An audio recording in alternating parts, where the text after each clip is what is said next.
నమస్తే అండి, welcome to my channel Lakshmi Ramana recipes. ఈరోజు మనం ఒక మంచి రుచికరమైన కర్రీని ప్రిపేర్ చేసుకుందామండి.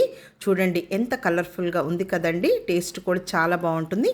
అదే బీరకాయ శనగపప్పు మసాలా కర్రీ అండి.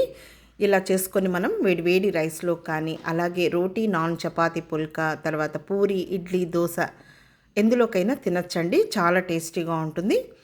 తర్వాత రాగి సంగటిలోకి అయితే ఎక్సలెంట్గా ఉంటుంది. కాబట్టి ఈరోజు మనం ఈ బీరకాయ శనగపప్పు మసాలా కర్రీని ఎలా తయారు చేసుకోవాలో కావలసిన పదార్థాలు, తయారీ విధానం ఒకసారి చూద్దామండి.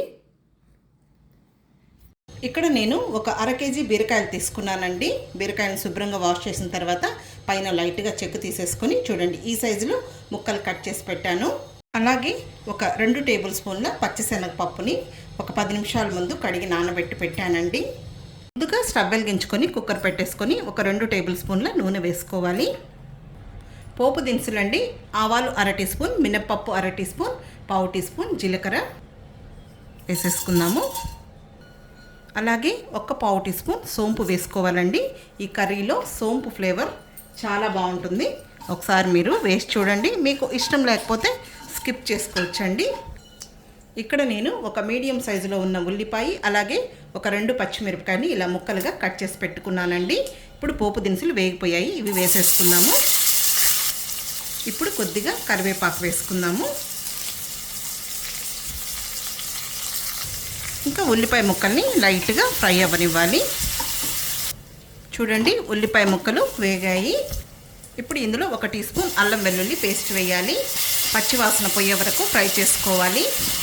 ఇప్పుడు అల్లం వెల్లుల్లి పేస్ట్ వేగిందండి. ఈ నానబెట్టుకున్న శనగపప్పు వేసేసుకుందాము. ఈ శనగపప్పుని 1 నిమిషం ఫ్రై చేసుకోవాలి. 1 నిమిషం ఈ శనగపప్పుని ఫ్రై చేసుకున్న తర్వాత ఇందులో ఈ బీరకాయ ముక్కలను కూడా వేసేసుకుందాము. ఈ బీరకాయ ముక్కలను కూడా ఒక 2 నిమిషాలు ఫ్రై చేసేసుకోవాలి. బీరకాయలు మనకు త్వరగానే ఉడికిపోతాయండి. మీకు కావాలంటే ప్యాన్లో కానీ గిన్నెలో కానీ చేసుకోవచ్చు.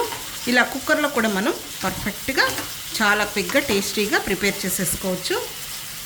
ఇంకా ఇప్పుడు ఇందులో మనం స్పైసెస్ని యాడ్ చేసుకోవాలి. అర టీ స్పూన్ పసుపు పొడి, 1 టేబుల్ స్పూన్ కారం పొడి, 1 టేబుల్ స్పూన్ ధనియాల పొడి, అలాగే ఒక 2 మీడియం సైజులో ఉన్న టమాటోల్ని ముక్కలుగా కట్ చేసి వేయాలి. రుచికి సరిపడా రాళ్ళుప్పు వేసుకోవాలి. ఇప్పుడు ఈ టమాటోల్ని లైట్గా మగ్గనివ్వాలి. చూడండి ఇప్పుడు ఇది అంతా కూడా మనకు ఈ టమాటో కొద్దిగా లైట్గా మగ్గింది. మరి ఎక్కువ మగ్గాల్సిన అవసరం లేదు. ఇందులో ఒక అర teaspoon garam masala powder వేసుకోవాలి. చివరగా వేసుకోవాలి. ఒకసారి మిక్స్ చేసేసుకుందాము. ఇప్పుడు ఇందులో కొద్దిగా నీళ్లు వేసుకుందామండి. ఒక మీడియం సైజ్ గ్లాస్ అయితే సరిపోతుంది. మరి నీళ్ళగా ఉన్నా కూడా బాగుండదు.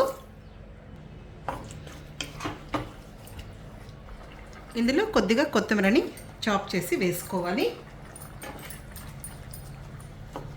ఇప్పుడు కుక్కర్కి మూత పెట్టేయాలి. ఇప్పుడు హై ఫ్లేమ్లో ఒకే ఒక్క విజిల్ రావాలండి. మరి మెత్తగా అయిపోతుంది. చాలండి, ఒక విజిల్ వచ్చింది. ఇప్పుడు మనం స్టవ్ ఆఫ్ చేసేసుకుందాం. ప్రెషర్ అంతా పోయిన తర్వాత చూద్దాము. ఓకే అండి, ఇప్పుడు ప్రెషర్ అంతా పోయింది, చూద్దాము.